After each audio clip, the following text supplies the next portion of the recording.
And I thought this was like this god that I spoke to on the phone. Sentient being. Yeah, there's a lot of noise on Twitter and other social media platforms, but we do need journalists, I think more than ever, to cut through a lot of the noise, to tell the real story of what's really happening. I've fallen out of love with League of Legends a little bit. No way. Lately. Is that companies won't often tell you when you've been blacklisted. Right. They just won't talk to you, or they'll skirt around it. I was always taught to go straight to the source. Esports will always be around. Yeah. It's too big of a marketing vehicle for games developers and publishers not to have. Hello everyone and welcome to London Legion Login. I'm Louis Skilton. I'm Dom Sacco.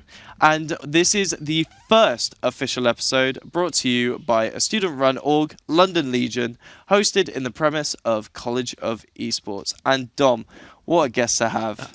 Thank you for joining today. I've been personally actually wanting to talk to you since, I believe it was like, not last year's Worlds, but the one before when you hosted that event with Esports News UK. So thank you very much for attending. And can you just, for everyone at home, tell us a bit about yourself? Yeah, thanks very much, Louis, for having me and College of Esports here.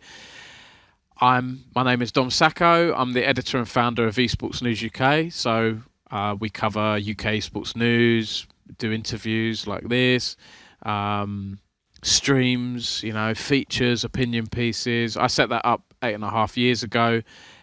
Funny you mentioned Worlds, actually, because it was around the time that Worlds came to London in 2015. Right, yeah.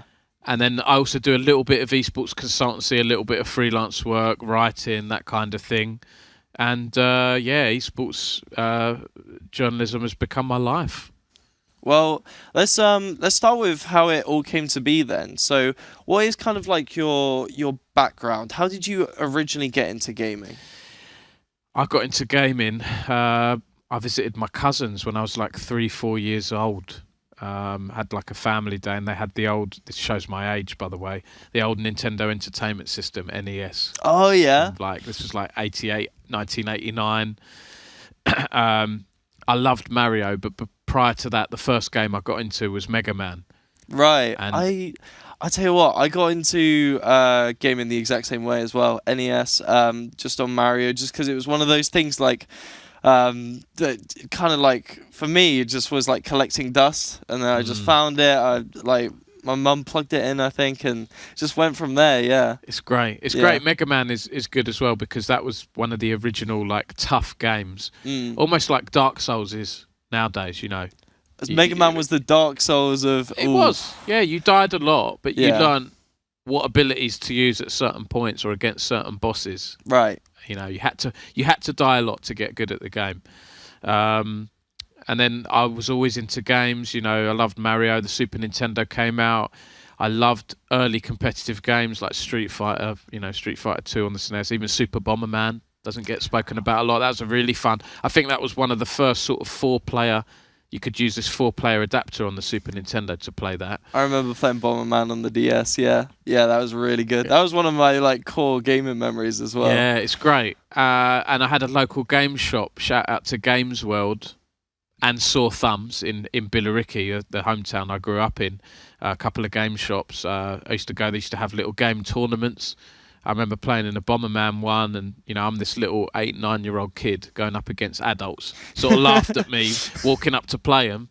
I won one of the tournaments, so I had the last laugh on one of the tournaments. I won a game or something, and it just went from there. I've always been into games. I back then, before we had Twitch, before we had YouTube, Games magazines was where we got our news, it's where we got our reviews. There were some shows, Games Master on TV and a few others, but the Games magazines, the monthly magazines, that's where we got our news. I would reread them, pore over every little detail. When's the next Zelda game coming out, and so on. That's how I got into games, and then I've always enjoyed writing. Yeah. English was the area that I was good at, the subject I was good at school, not so much maths or science or so on. And I realised early on, I could be a games journalist. Yeah, because the magazines especially, let's actually start going on into journalism. I understand that magazines were kind of like the only form of media that you could really like sink your teeth into about like reviews, about games, and all of that. So is that kind of what led you down this path, basically? Yeah, yeah. It's the escapism as well, you know. I knew not that I had a particularly difficult upbringing. I didn't, but any challenges I'd have at school Yeah. or in my personal life or whatever, I could fall into a game, Yeah. get lost in a world, you know, Final Fantasy or whatever it was. And the magazines were an extension of that as well, Right. because I'd learn about those games. I'd learn tips and tricks, you know. Yeah. Now, you just Google Yeah. how to find this thing in World of Warcraft. We God. didn't have that back then. I actually remember one of the games, I was stuck on this game for about, I don't know, months. And when you're a 10-year-old or 11-year-old, that seems like an age, right? And it was Zelda: A Link to the Past on the original Game Boy. I think it was not A Link to the Past, Link's Awakening. And it was this dungeon I was stuck in. I couldn't find. I needed one more key to get through a locked door. And I was so stuck, I rung up. In the booklets, there was a Nintendo hotline Right. you could ring up. Gotcha. And I spoke to this gentleman, and he said, like, yeah, you have to go to this room, and you have to kill the enemies in a certain order. As a kid, I didn't know you had to kill them in a certain order to get the key.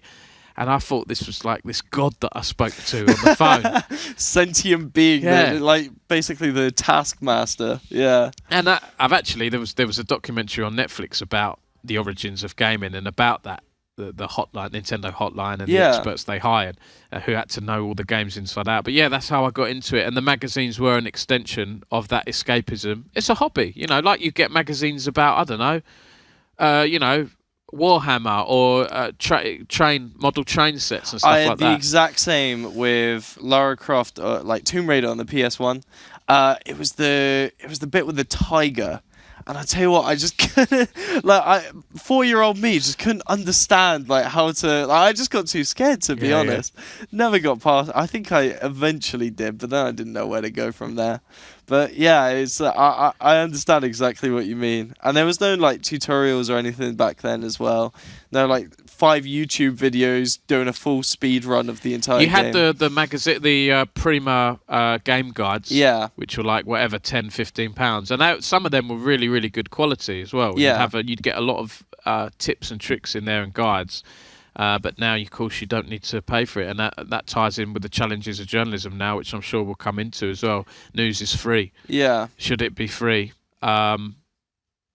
Maybe not, but I think we're past the point of paid news now. Potentially. So what is the role of journalism now within, let's say, esports? Because we've covered gaming, but now we're like, gaming has evolved to a much more competitive level. It's no longer, you know, turning up to the store as like 9-year-old you going against adults. It's full-fledged organizations, it's full-fledged teams, branding. Like, as a journalist, there must be so much more to cover. And like, what is your role within the industry? It's a good question. I mean, I did a talk earlier at College of Esports about this, and what is the role of a journalist? And I think when you look at a journalist in general, you know, for me, it's someone that will report objectively, focus on the truth, what's happened. I also think holding people to account. If we're looking at esports specifically, there's a lot of influencers, content creators out there, streamers, and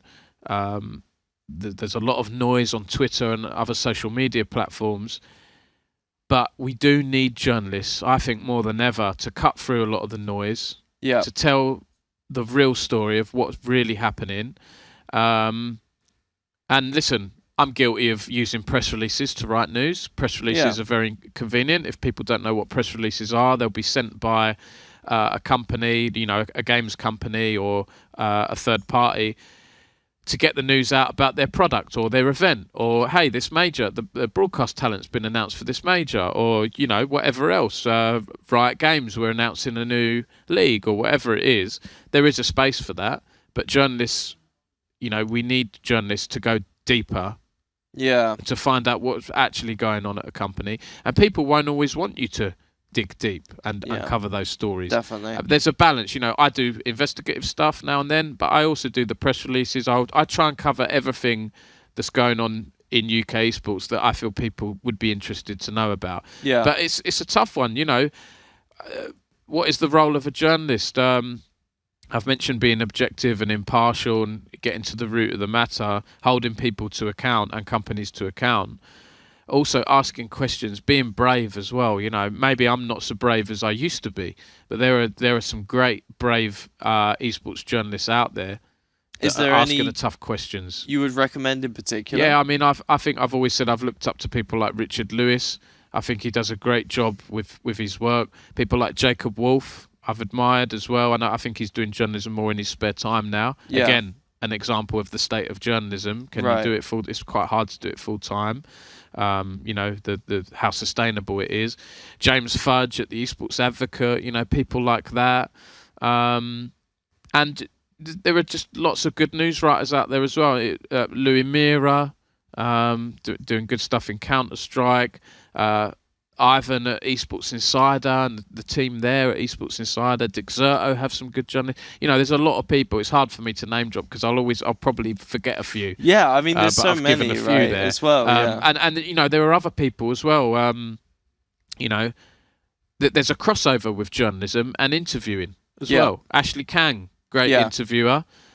Some people in journalism have said, well, is she a journalist? Is she more of an interviewer? Yeah. I'm not too fussed about that. I think we need good interviewers, regardless. And interviewing is a form of journalism. You know, when you're speaking to a pro player or whoever else. So people like that as well. And I've seen good up and coming journalists as well. Hannah Marie has done things with me at Esports News UK, is focused on Apex Legends. Yeah. You know, there's lots of great talent out there. Of which ALGS, for example, was at the Copper Box, like literally 10 minutes down the road last year. So we got to see you there and Hannah. And yeah, like it is really interesting about, you know, how like, you know, journalism is involved and you're always there at events, always getting the topics covered. I try to, and if I'm not there, because, you know, I have 3 young children, so it's hard for me to get out and about these days, but if I'm not there, I'll try and get someone else to be there, or I'll at least try and watch the broadcast. Yeah. And so on. With that being said, how hard is it for you to do your role? Because you've said already, like in your talk earlier, for example, at the College of Esports, that the industry is very fast moving. And as a journalist, you have made it very clear that you want accuracy, you want like integrity with the facts that you find. You know, that can change in a second. With one Twitter post, or X post now, or you know, how challenging is that? Yeah, it's extremely challenging. I think I'm one of the old school. I really like to check my facts, triple check my facts. If I'm breaking a story about something that, like I did about London would host MSI and London would host Worlds, I want to get at least 3 sources from that information. I don't just hear something and then run it. There are some reporters out there that will go after the quick and bite-size approach, and I think there is a demand for that, absolutely. But my personal stance is to take my time. If there's a crazy story or developing story that's happening on Twitter and people can see publicly it's happening, I still sometimes like to take my time to talk to different sources, talk to different people to make sure I've got it right. And it's hard, you know, like, I'll be open and honest. This is the first month in a while where I haven't had an ad partner on board. So for that reason, I'm like, well, I'm going to take a bit of a break because burnout is evident everywhere. You know, all aspects of esports. You know, coaches, players, journalism as well. I'm kind of like a one-man band with the occasional freelancer and volunteer here and there because it is hard as a small independent publisher. To be sustainable. And I do this for my love of esports. I want to tell the stories. I will always do this, even if, you know, I like Jacob Wolf, for example, if I took another full-time job in the future, if I had to, I would always do this in my spare time, like I was doing the first 5 years of the site. The way you say burnout's really interesting because is it this like generation of esports? I believe a lot of people say esports is currently in its like 3rd generation. Is this like kind of the impact of it? Because I know, as you said, a lot of talent, a lot of players, they're all experiencing burnout. And as someone who's quite new and starting to put their first steps into it, is this something you just have to expect down the line, or is this just the current state? It's a good question. I think part of it is, compared to other industries, esports is still relatively new. Yeah. Right? A few decades or so. Yeah. And because of that, we don't have amazing processes in place, or structures, or great managers and leaders. We do have some, of course, and because of that, I don't think it's spoken about too much, and I think people don't understand how to switch off that well. I see a lot of people out there in esports, it's all or nothing. I throw myself into this role, I'm going to be the best coach I can be, I'm going to be the best journalist or whatever content creator I can be, and they don't switch off. I found a good middle ground now, and I've learned I can't write every single story. It's impossible. Like you said, it's very fast moving, it's always on. But you as a person, you have to learn to switch off. Whatever, going out, the meme of go out and touch grass, or go out for a walk, whatever, swimming, whatever you want to do, exercise. And now I've got a lot better at getting my good night's sleep. Okay exercise, like eating pretty healthily where I can. That makes a big impact. And do you know what? If you need to take a day or two off and you miss a couple of stories, like, so what? Obviously, if you're contracted to a big publication, you need to stick to what's in your contract, if it's however many hours a week. Like having a sponsor for Esports News UK. But it's a tough one, because you get a lot of events, you get a lot of tournaments that are on the weekends, LEC and so on. And because of that, I might have, a morning off on a Friday morning, for example, and just chill out and go out and do something I want to do. It's a tough one. So I do think burnout it's not like exclusive to esports. Definitely. I do think social media and the fast-paced digital world has something to do with it. But there's always been burnout.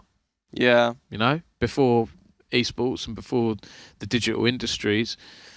I think it's the awareness of it is important, and making sure that you learn how to handle it and how to manage your workload is very, very important, and not a lot of people do.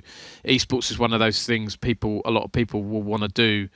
Do it in their spare time, do it as a passion project, and they don't always think about other things outside of esports. Like, oh, here's how to write an article, here's how to be a coach, here's how to do an amazing thing on stream. You've got to learn everything else that goes with it. Don't forget how to live your life outside of esports. Basically, okay. and switching off, learning to switch off, for me, is as important as doing the work in esports. I interviewed Reckless years ago, and he spoke to me about the importance of switching off. Like, if I'm scrimming for 8-9 hours or whatever it is in a day, is it really going to make that difference in a match if I scrim for 10 hours, or I go out for a meal with my family? I think the industry needs to get a bit better at that. We have improved, but there's still room for improvement. No, I definitely agree. Especially on the players' side, there are some insane level of hours that they play, and that goes for the side of journalism as well. Especially when you're focused within the UK side, as a journalist, how do you find your topics? How do you appeal to your niche, basically? Yeah, it's a good question. Can I just say before we go on to that, when you look at Faker, does he look stressed and burnt out? He does not. No, Faker always. There's something about Faker though, where he's always just no expression. He's just perfectly composed. It's I don't know. I would love to ask him one day about how he copes with the stress and the pressure. Yeah. Because he keeps proving the doubters wrong. Yeah. Oh, can he do it? Can he do it on the work? They've been saying that for 4 or 5 years now. And he's still proving them wrong. Arguably, or objectively, the most popular League of Legends player in the world. And League of Legends being the biggest game. The amount of eyes on you as well. And he's always, if you noticed, he's very well read. He's always reading books, and I think that's no surprise that he's managing himself very well. He's well learned. Does Faker doom scroll on Twitter for 6 hours a day? Probably not. But yeah, I mean, I've seen like a couple like posts, for example, of Faker just playing piano. Yeah, Like, where do you get the he's time? He's intelligent. He's an exception as well. But I wanted to just say that before I moved on to the next point. Yeah, no, definitely. So you were saying about where I get my news from. Again, I mentioned this in my talk. I get this question a lot from people. Yeah. Oh, how do you know what to write about, Dom? And there is a notion of, if you have a blog or you want to get involved with this, you just start producing content, because then once you have a platform, things will come to you. I've identified a niche in UK esports that no one else was covering specifically to UK. So then people will come to me if they have a UK event. I'll get emails, I'll get press releases. But then if I didn't have a site, where did I hear things? Where would I want to hunt news down? You can create Twitter lists. I have separate Twitter lists I have one for like UK content creators. I have one for UK League of Legends. I have one for other news sites so I can see what other headlines. RSS feeds, go into events. Yeah. Soaking in the atmosphere, talking to people at events, at industry events, at networking events, going to Insomnia, going to Epic LAN, seeing what's going on behind the scenes, talking to people. And then you will get people reaching out to you on Discord or direct messages. I've heard this happen, Dom. Sometimes they won't lead to news stories. Sometimes people will use you for news stories as well. You have to be mindful of that. It's not a very friendly place, journalism. It's quite hard, can be a thankless role sometimes. You've got to be very wary of people, but at the same time, it's esports, and it's supposed to be fun, like video games, competition. I hope we don't lose sight of that in the industry, because we do get caught up on needless drama sometimes. I think we do get a little lost sometimes, because I mean, like esports games, for League of Legends, it's a little bit toxic sometimes. It can be, as you said, like you just trying to find the time to play League of Legends after doing like your journalism for the day. You mentioned earlier that you just can't find it. So, it's not exactly a recreational space anymore. It's getting a lot more competitive. That being said, I think the heart of the game is still there. But yeah, and I'll be honest. I haven't done a tweet on this recently. I haven't told this to anyone else yet, really. I've fallen out of love with League of Legends a little bit. No way. Lately. Just a little. Yeah, because I don't know what it is. I don't have a lot of time to watch all the different broadcasts. I like LEC. The NLC should be my beat, right? Because it's UK and Nordics and Ireland League of Legends. I barely watch the broadcast these days, so I need to change that. But it's difficult. I think you can be a journalist and write about things you don't enjoy. I worked for Auto Trader for 2 years before I got into games journalism, and I didn't know a lot about cars. But during that time, games were my true passion. Yeah. I played them in the evenings and weekends and whatever else. Whereas now, when I'm writing about League of Legends or esports all days, the last thing I want to do is go into solo queue. 9-10 o'clock at night when my kids have gone to sleep, because it's stressful. So that may have something to do with it. So I'm reading more, I'm watching films more. I need downtime from the esports stuff. So there's a balance to be struck. But then my 7-year-old did the training thing on League of Legends the other day, and so now and then I was like getting back into it a little bit. So I think you sometimes go through ups and downs with different games and different points in the games. That I find it really interesting how you say, like, you just can't interact with the tournaments as well, because I feel like some of the people at the university, they don't play the games that much anymore, but they still love to watch the tournaments. Or sometimes it's the other way around. I struggle to watch the tournaments. As a journalist, what do you think tournament organisers could do to keep that retention, to keep the love of the tournaments? I think they do a pretty good job of it, to be honest. I do like Counter-Strike's approach, Valve's approach to things, having the majors and the RMRs and this and that. I do miss the ESL Premiership we had, but we do have other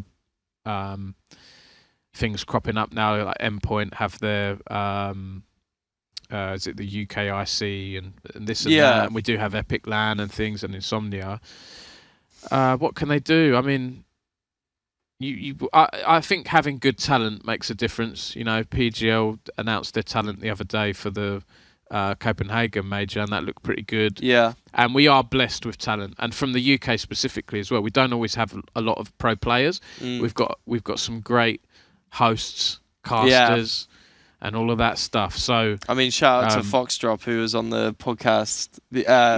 Like a couple of weeks back. A fellow Essex. Yeah, exactly. Essex boy, Essex man, whatever. I growing up in Essex is the whole Essex boy thing. But yeah, it's hard to say, really. Yeah. I'll leave that to them, to the tournament organisers, and I'll be the fly on the wall that observes. I like good storylines. Yeah, that's what I was and genuine. Say. I think tournaments need to push the story more because the results at the end of the day is really cool, but like the brands are starting to form. The players they're having like 1, 2, 3 year contracts now. It's not like they're getting flicked off every split.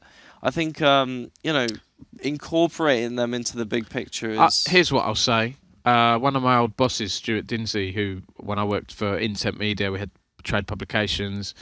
MCV, the market for computer and video games. He said something that resonated with me, which was it's something like the key to being brilliantly consistent. To being consistently brilliant is being brilliantly inconsistent.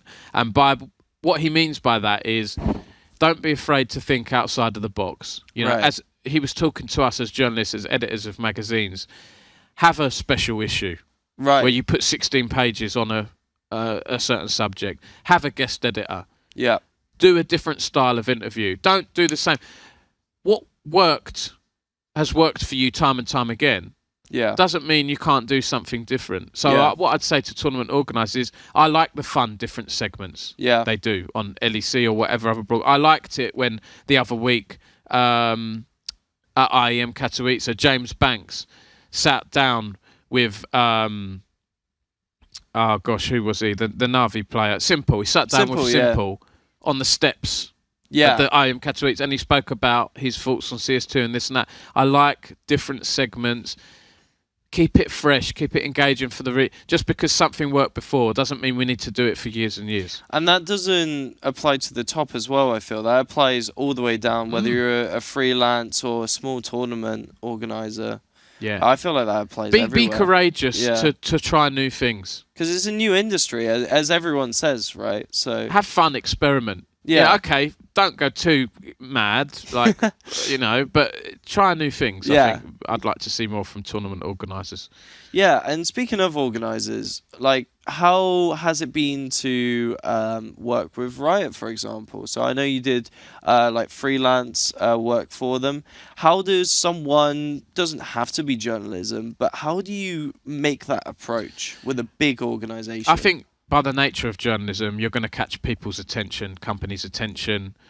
I caught their eye because I started writing about it's not around anymore, but the ESL UK and Ireland Premiership in League of Legends.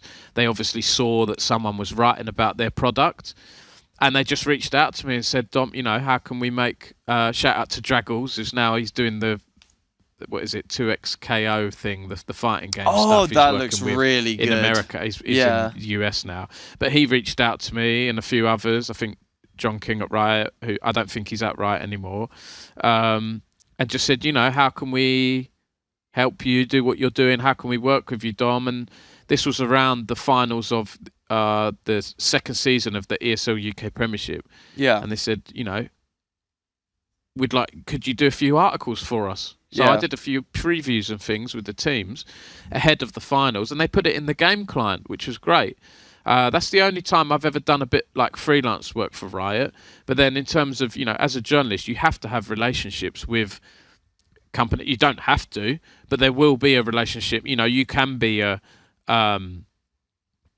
someone that is antagonistic towards companies. You might not get invited to their press events and so on. That's fine. Yeah. We need people like that in the industry, and we also need, but for me, where I'm a small independent, I do need to maintain pretty good relationships. That's not to say I'm gonna write overtly positive things, not at all. And I think Riot Games and other companies and big publishers, I think their knowledge of journalism and understanding of it has improved in recent years. Okay. Now I feel a lot more confident writing maybe more negative or difficult opinion pieces than I did in the past, because they understand it, and unless you do something absolutely horrendous or, insult several of their staff members personally or something like that, Yeah. I don't think you're going to break your relationship with a game publisher, but that is something to be aware of. It's a hard line to toe in journalism, because you shouldn't be swayed by any of that or PR. You should tell the truth, do what you need to do, but there's a balance to be struck.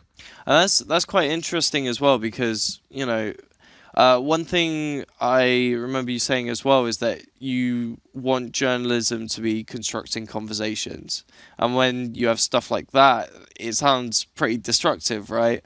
So I've been blacklisted.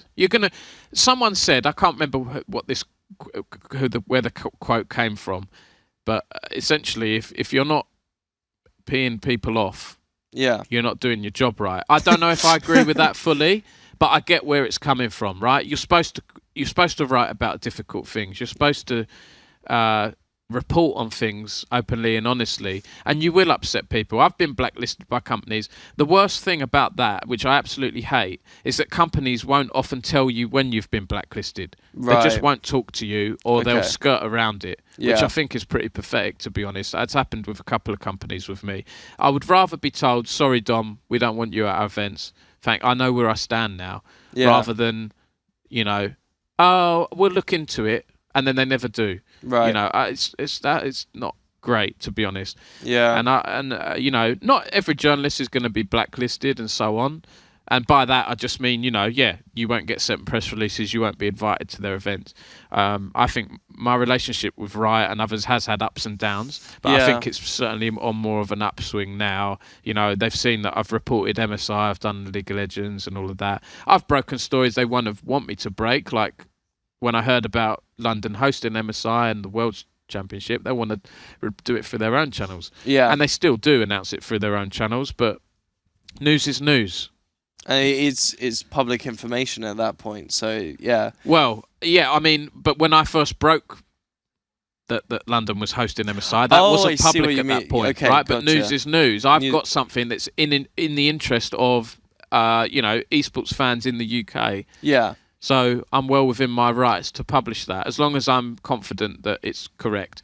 I have reported on rumours in the past, but I tend not to do that often. And when I do it, and I can't figure out exactly what's happening, but I feel like it's very interesting, I'll make it super clear this is a rumour and this is like conjecture and stuff like that. If I'm writing an opinion on a rumour, I'm speculating and I make that clear. Okay, that does sound right. And one thing I find interesting is when you say about events. I kind of want to start talking about this as well, because events I've found is like the gold mine for like networking and opportunities and making yourself known, right? Like MSI, like for example, I was able to see you there. I know Finlow, for example, was hosted on one of your interviews, right, about how MSI is going. So it's just, getting those contacts there. I saw like Broxer, for example, took a selfie. How have you have a lot of experience in events. What are your go-tos? What really pushes you, that gets you the best connections, the best momentum for you to do the best in your field? Yeah, it's hard to say. I think when I first went to events as a journalist, I found it a little bit intimidating, especially when I was at Auto Trade. I didn't know much about the motor industry, and equally when I was new to MCV, the games magazine, I was getting to know people in the industry, and I knew of some people, but I didn't know them to talk to. And I've always been a little bit shy, prior to university especially, so I found that quite hard. And even now, when I'm at an event, I find myself talking to, my old industry friends, and, the Odies of the world and people like that. And I should put myself out there a little bit more. I would say to people, look into, I'm sure there's loads of videos out there, how to network, right? I'm not an expert when it comes to that, but just being able to slide into a conversation, you see two people talking, you see someone you're aware of, or you see their name badge or whatever, just being able to go up and find a window of opportunity, say, oh, hi, whatever, I'm an esports student or I'm from Esports News UK. Yeah. Often, often I'll say hi to people because I'm interested in doing a story or a piece of content. Yeah. That's probably how I met Foxtrot back in the day. I just messaged him and said, hey, I like your content, your work. I run a news site. Would you be up for an interview? Yeah, that sounds good. And that's how I got to know him. And now if I see him at an event, so often I'll do the approach with content because that's what I do, and I do the journalism. It's an easy way for me to say, "Oh, have you got any news or any interesting things happening, or can I be added to your?" That's a good icebreaker. Can I be added to your press mailing list? If you have one. Gotcha. Things like that. And that's not just for journalists. Is that or is that like widespread? Can be for anyone. Yeah, I think press mailing list usually. It's for members of the press. Yeah.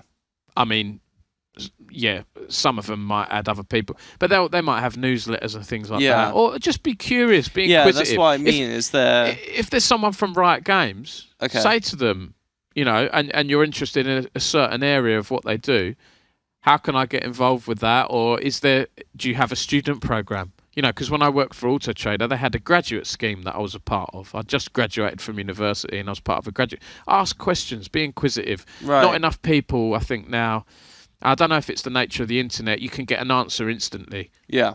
But maybe people feel like they don't need to ask them but you'll get a lot more asking a question for a senior executive from Riot Games or a veteran caster than you will Googling it. Yeah, definitely.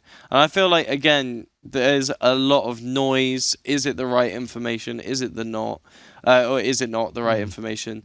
As a journalist, you must have some sort of understanding on where should you be gathering this information. Where would you recommend? What are the processes you should do as not someone who's maybe doesn't care about going into journalism, but just wants to get the right facts? Yeah, fact checking is really important. I mean, we're always taught, I was always taught to go straight to the source. Yeah. And by that, so say for example, I don't know, there's been an incident with a streamer. A streamer's got banned. Yeah. You can see it all unfolding on Twitter. If that streamer hasn't spoken about it or has maybe not even tweeted about it a lot, go and message them. Right. If you can't message them on Twitter, think of other ways to message them. YouTube will often have a contact email. You might not get an instant response, but if you want to do your job properly, ask people who you think might know them. Yeah. If it's time sensitive and you need to get it quickly. I remember when I was at uni and I had an assignment for writing a profile piece. Yeah. And I like my rock music. Enter Shikari were getting quite big at the time, and I thought I'd do a profile piece on Enter Shikari. I'm not going to get through to Rue Reynolds or the band members. You might if you're lucky. So I thought outside the box. This was back when MySpace was pretty big, right before the days of Facebook. Right. And I went on Rue Reynolds' page, and I saw some of his friends just being nosy. Some of on his friends list were other people with the surname Reynolds. And I'm like, I wonder if that's Rue's brother or cousin or something like that. I messaged one. I said, hey, I'm a student doing a profile piece. Can't get through to Rue. Could I ask you any questions about him? Would he mind? And I can't remember who it was I spoke to. It was his brother or something. Like, yeah, I'm up for it. That was a really easy way. Yeah, that sounds so simple. Yeah. I mean, like taking those extra steps, though, I feel like it almost sounds like a no-brainer, but at the same time, like I don't do it, especially with like the way you organize Twitter feed, for example. I'm very inexperienced. Even as someone that is not like directly going into journalism, like I need to start doing stuff like that. Definitely, like organizing how I'm seeing my feed, like actually speaking to the people that you're interested in, wanting to push those things. And there's not always a thing. You're not always told how to do that. Yeah. When I got the job at MCV as a games business journalist, I could see, some people will sort their emails in a certain way. Some people will news hunt in a different way. You've got to find what works for you as well. Yeah. But no one taught me how to do Twitter lists. It's something I took over time. I was like, oh, this is a handy way for me to, at the start of my day, I do a 20-minute, 30-minute check, emails, Twitter lists, RSS feeds, Reddit, Yeah. like League of Legends subreddit or whatever else. Check my DMs, and at the end of it, there's always news. There's Yeah. always news. I'll at least have one or two, and if I don't, there's other things I can do. Something from a recent interview I can pull out. Do I have an opinion piece or something that's going on elsewhere outside of the UK? Yeah. So yeah, it's important to be inquisitive and Yeah. not be afraid to reach out and so. By the way, that's what I was going to say. When I said go to the source, sometimes you don't always want to go to the source because the source may be biased or they may be at worst lying to you about something, and you will get that. You will get people coming to you. It's very easy to fabricate photoshops, change how Discord looks. People don't realise this. People send me messages, screenshots of DMs on Discord. Oh, look at what this person said. I'm sorry, that's not proof anymore. You can adapt things. Yeah. Audio can be proof, but if you're recording someone, you need the permission. Yeah. So, and we're crossing into law and legal stuff. I won't go too far into that. Yeah, because that's a whole nother topic, right? The legal side of journalism. So if you don't always go to the source, you want to go to people that are involved in the situation. Get as many different voices as you can when you're doing an investigation. Yeah. But investigations are time consuming. Yeah. And people want quick and easy articles now. So especially with esports. Again, fast churning, fast moving. Like we experience it when we make content creation. If we have to wait a week extra on a process, then that video's pretty much void because the topics have already passed. The trend's already gone. And another thing that I'm very curious about, and I think is one of my main topics, is with all the noise, what are your opinions on the current esports winter? It's interesting. I've just been, I hope I can say this, I won't say the publication, but commissioned by a publication to write a freelance piece on the state of esports. Right. So I hope to, that was really in depth. Yeah. And, I had a few people who I spoke to, a few CEOs of companies in esports saying, they don't like the term esports winter, or some are referring it to as like an esports 3.0. You mentioned earlier esports 3. My views on it, I think it was always coming, to be honest. Yeah. I do think teams and some companies in esports did paint this golden picture of esports is going to be great, and we'll get a return on investment, don't worry, it's going to come good, when really there wasn't a great plan in place other than sponsor revenues. And everyone's fighting for sponsor revenue. I get students and I get people coming to me all the time as smaller orgs. How do I get sponsors? Dom, can you introduce me to your sponsors? I can't do it all the time. I feel like I'm hassling. I have two I have good relationships with two main sponsors and a few more. Yeah, I'm not great at finding sponsors. I've built contacts with them when I was editor of PC Retail magazine years ago, and I'm just lucky that those people haven't moved out of those companies. That's a real challenge. You get to build up a contact. They might move jobs, move companies. Yeah, you've got to find a new contact, and that new contact might not be as interested in Esports News UK or something else. It's tough. So I think it was always coming. I do think things will stabilise. I like to think a bit positively if I can. And what I will say is esports will always be around. Yeah. It's too big of a marketing vehicle for games developers and publishers not to have. If you're a good competitive game like a Rocket League or a League of Legends or whatever else, Dota, Counter-Strike, it's too good a marketing vehicle for companies not to have. But how esports will look in the future, I'm not fully sure, but we're still in that consolidation period. Yeah, because you quote, quote unquote, this house of cards, the industry is built on fragile foundations, pompous promises, is trying to stay standing, though a storm can it. Through a storm, yeah. Sorry. Yeah. Can it. Yeah. What do you think happens if these deck of cards fall?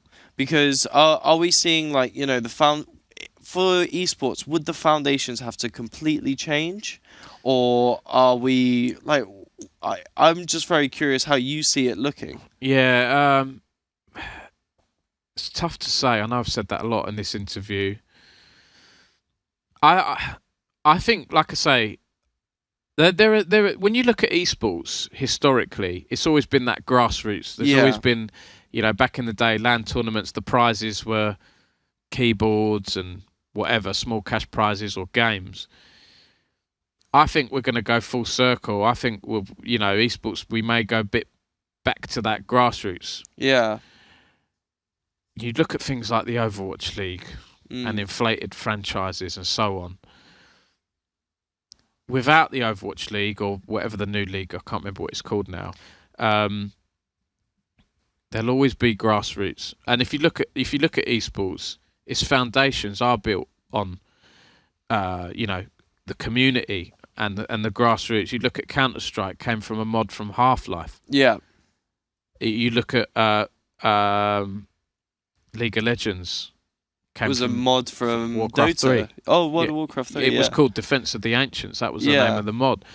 There will always be that. Yeah. And even now I see a disconnect between that grassroots and those people that, the community and the decision makers in esports. Right. Saudi's involvement in esports is a perfect example. Right. Some of the community's been conflicted. Saudi's stance towards LGBTQ plus community and so on, and the whole idea of esports washing and sports washing and all of that, and the decision makers in esports that are very much like welcoming to Saudi because there's money coming in. It is. And they see the bottom line and they see the profits, and ESL is now part of that 100% owned by the Saudi Public Investment Fund or Savvy Games Group, whatever it is through that. I see a disconnect between the decision makers and the community. We need a balance between the both. I think we need better balance. Some of the senior decision makers have come from the community and have maybe been swayed too much by money signs. Is that because of the pressures of esports? A lot of its growing pains are, again, organisations are unable to make money. That's something everyone's very aware of, that investors are currently supporting, even the biggest of brands like TSM. Is that just not is it not just inevitable that even people who have such a passion for the industry have to give in eventually? Well, it makes me think, should it even be called industry? Yeah. I think there are some people out there that have said that sort of laugh that it's called an industry. Because if you think about it, it's a very small part of the wider games industry. Yeah. I don't like to think cynically that esports is just a marketing vehicle for publishers, because you see these amazing underdog stories and success stories and turnaround stories and interesting battles and revenge and all of this stuff. It's more than a marketing vehicle. But I do think sometimes, is it supposed to be as it is now? It's been a bit inflated. And this is what the market correction is, We won't fully know what it will look like on the other side. Kind of infers, I see where you're getting at. It's almost faking it till it makes it. Is that No, it's well, I mean, some of the decision makers, I think it's greediness from some people, to be honest. Whether that's the investors or the publishers, Activision Blizzard have done some questionable things. Yep. But at the same time, they've had some good products as well. Like I like the Call of Duty League and some of the things they've done there. But it's a tough one. It is a tough one. Maybe it is for those decision makers, a fake it till they make it. But I want them to lean into the community more and do it organically. I think it's tried to grow faster than it should have done, really, with the franchising and stuff. So, what kind of brings me to the next talking point is British esports. British esports is the national body for esports in the UK, right? And they've taken a different approach to other organisations. Like Korea, for example, from what I believe, have done it from the top down. The professional play is established, and everyone below starts to seep from the rewards. What I find really interesting about the BEF is that they are starting from the ground up. with the grassroots, with collegiate sports, with stuff like that. Do you think this is the right approach? Because again, we have very few professional players, right? There's almost like a difficulty of vision, I think, personally. Like when you've been like, journaling, reporting on like, CS pros. I remember you talking to, I've forgotten his name now, top of my head, but Fnatic Pro CS player. I'm trying to remember his name, but there isn't much of a UK scene, right? I don't know if I've spoken to Fnatic. I spoke to Khan. There, like he was the head of what is he? He's the chief gaming officer or something like that. Mezzi. Mezzi, that's his name. Yeah, Mezzi. Yeah. When you spoke to Mezzi, he understands there isn't much of a UK scene, right? That was a shout out to Reece Barrett. He did that interview and I published it. Oh on yeah, Esports of course, News yeah, UK. yeah. So shout out to Reece. But for through that. Esports News UK, yeah. What are your opinions? I will say so on the British Esports thing. So just a disclaimer. Yeah. I do a little bit of freelance work. Freelance work with British Esports. So I can't give a full like unbiased, objective view. Just want to make that clear. Yeah. But I worked full time for British Esports for 4 years. I appreciate what the team have done. Their facilities in Sunderland are really good. Yeah. They haven't shouted about it too much yet, but I recommend checking that out. Really nice boot camp space, gaming houses, like nice facilities. I like what they're doing in the collegiate space with the British Esports Student Champs. And I'll be honest, at first when they launched the Esports BTEC qualifications with Pearson, my personal view was I was a little bit sceptical. Yeah. But when I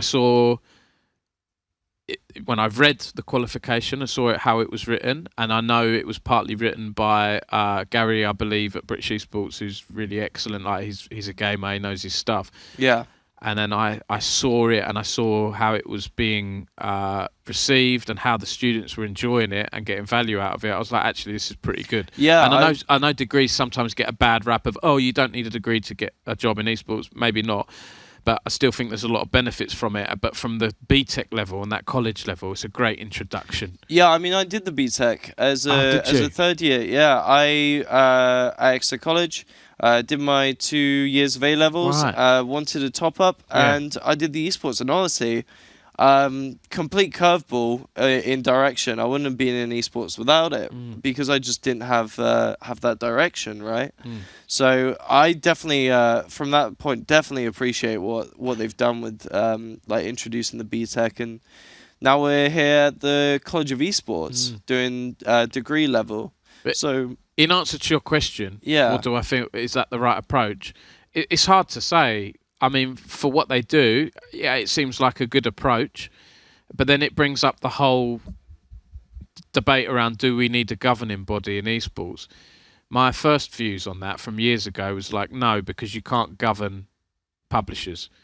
But when I see the work of the Esports Integrity Commission, ESIC, they've done some good things. I mean, they've had their critics as well. Yeah. And ultimately, publishers and tournament operators, it's all optional, right? Yeah. They have to choose to opt into their code of conduct or whatever it is that they have. And there are also multiple governing bodies at the moment as well, which, in my opinion, is kind of creating a bit of confusion, isn't it? Well, there's multiple bodies. You've got I don't think they'd call themselves governing body. You've got like Global Esports Federation, International Esports Federation. I know Saudi are trying to bridge the two of them. Yeah. And they have a memorandum of understanding. We've had different players associations. Yeah. In different games. All these different things, and I've written a lot of stories and articles about new associations and things that have launched and then they've disappeared. Yeah, and organisations and so on. It is still volatile, esports. But like I say, I think it'll always be around.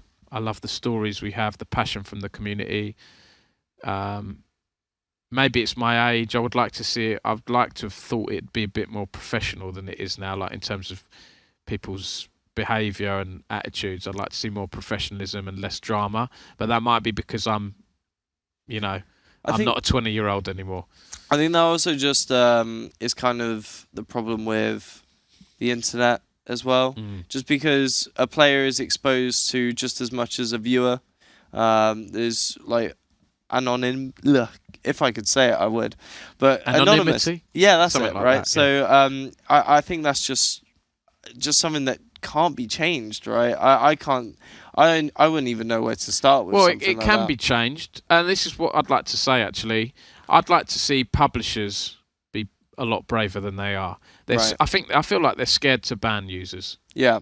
They need to, if they really want to clamp down on toxicity, like they say they do, a lot of the publishers. Yeah. They need to put their money where their mouth is and have harsher sanctions on players. Yeah. Not allow the same IP address to set up a Smurf account and things like that. Yeah. Or, I don't know the laws and the ins and outs of that.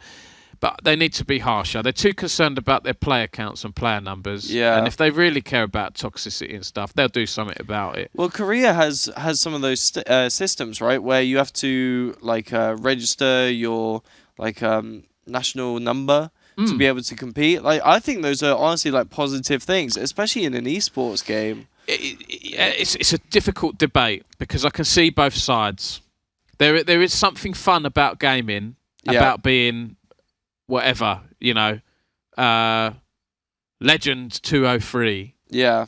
That will beat you in a game and you don't know who that person is. Sometimes that's quite surprising and exciting and interesting. I don't know what I'm saying. Part of me wants anonymity to be removed from games and the internet in general, but part of me doesn't. And that's a debate, I guess, for another day. That's a tough one, I think. But I think the thing about it is the publishers, this is a bit dangerous as well. That's another discussion to be talked about. But the publishers would keep the information, right? The players will still see, the Legend 27 pop up and would still 15-0 you in mid lane and win the game single-handedly. But it's more so like, where does it draw back to? In the hands of a publisher, which is the judge, the jury, and the executioner. I don't know. It'll always be that way. Yeah, it's because the publishers own the game rights. They're never going to, in my opinion, say, "Oh, you're a governing body now. We'll do everything you say." Who's going to lead it? It's too much of a power thing. Yeah, it's what I hope is that publishers will improve and they will have better dialogue with each other. Yeah, and less rivalry. Yeah. I mean, the competition has always been good. Again, with Counter-Strike, it was stagnated for years.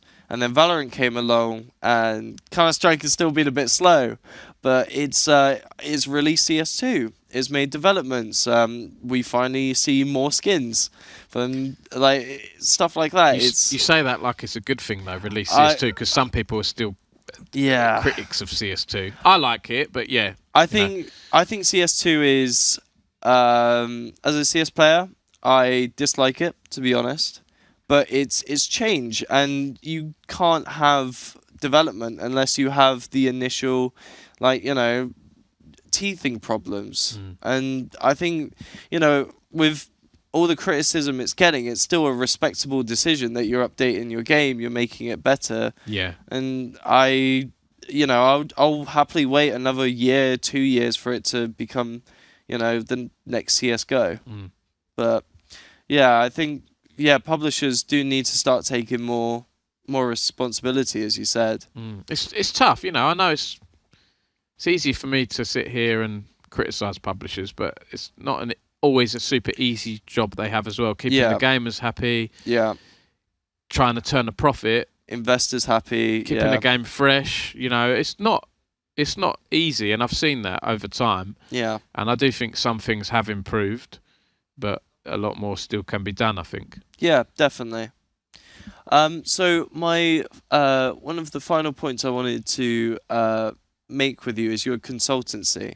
You've obviously had loads of experience, and you have your own consultancy portfolio, if you'd like to talk about it. Yeah, I mean, so when I was doing Esports News UK in my spare time for 5 years while I was at British Esports and PC Retail Magazine before that, and that was my passion project. That was my labour of love. So I thought I had a choice 3 years ago things were getting a lot busier with British esports. Yeah. And it wasn't sustainable for me to do a full 9 to 5 or beyond, and then of an evening write an article here and there. I thought, this is getting hard. I've got 3 young children now. I need to pick one. Yeah.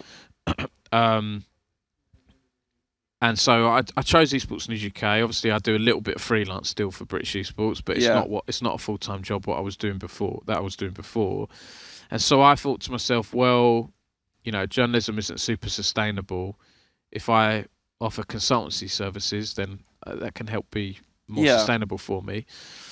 But in hindsight, I feel like I probably didn't need to do that. I do a little bit of consultancy here and then, but I throw myself into journalism a lot more.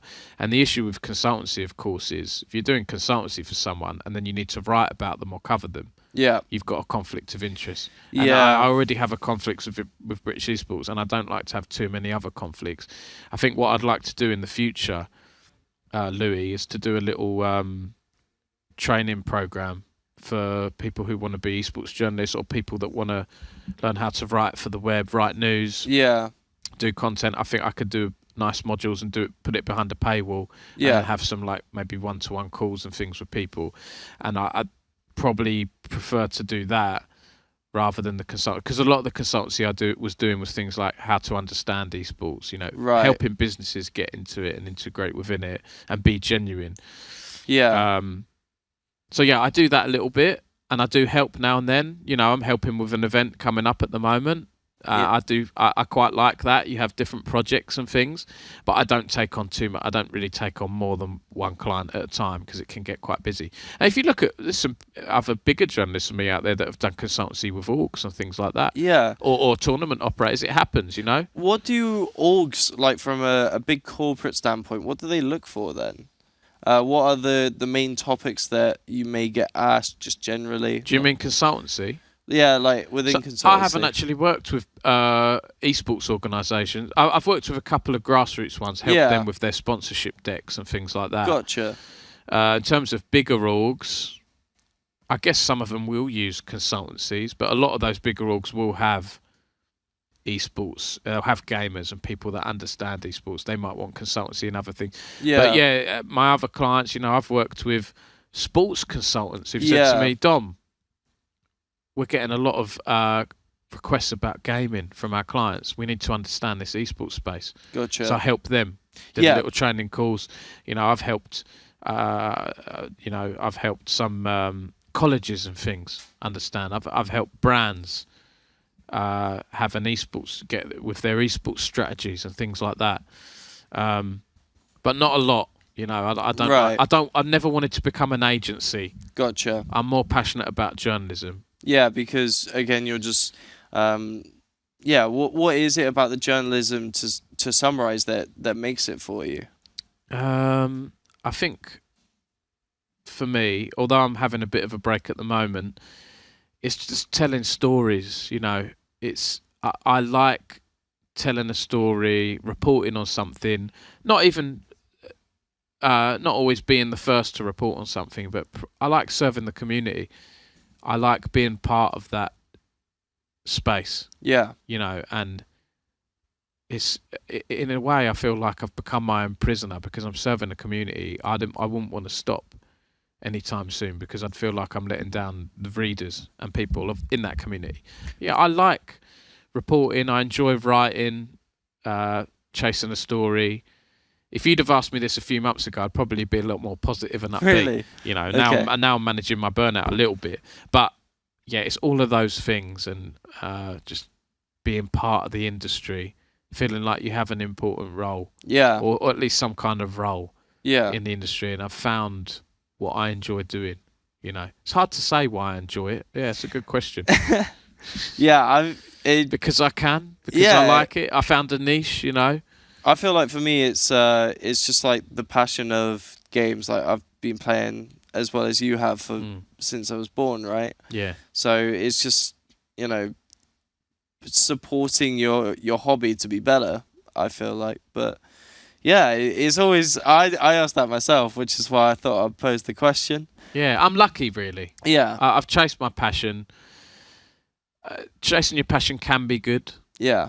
but then like I was saying earlier, you don't always have that downtime. You have less. I'm less passionate about it in my downtime. Okay. It's become a job. Yeah. So that can be quite hard. That can put some people off their passions as well. Yeah. I think that is definitely a really dangerous thing that people do need to look out for. Like me myself, like I enjoy playing League of Legends for fun. I started like competing, casting, all sorts. I've nearly been a victim of like burning out quite a few times, right? So it is definitely, even at a student level, like a really tough balance. So I think definitely just understanding that whole topic a lot more for like the whole industry could be really beneficial. Definitely. 100%. But with that being said, we're starting to get to the end of the podcast. Is there anything in particular that you're really looking excited for in the near future? Something that maybe is coming up in the esports scene that you really want to push the attention towards? For me, it's the amount of events we've got this year in the UK specifically. I wrote an article just before Christmas, which was like top 10 UK esports events coming up in 2024. And I keep having to add to that article because we're getting more events announced, like the Rainbow Six major in Manchester. The Blast event in Manchester. The Halo major. Yep. You know, we've got the Worlds Finals for League of Legends in November.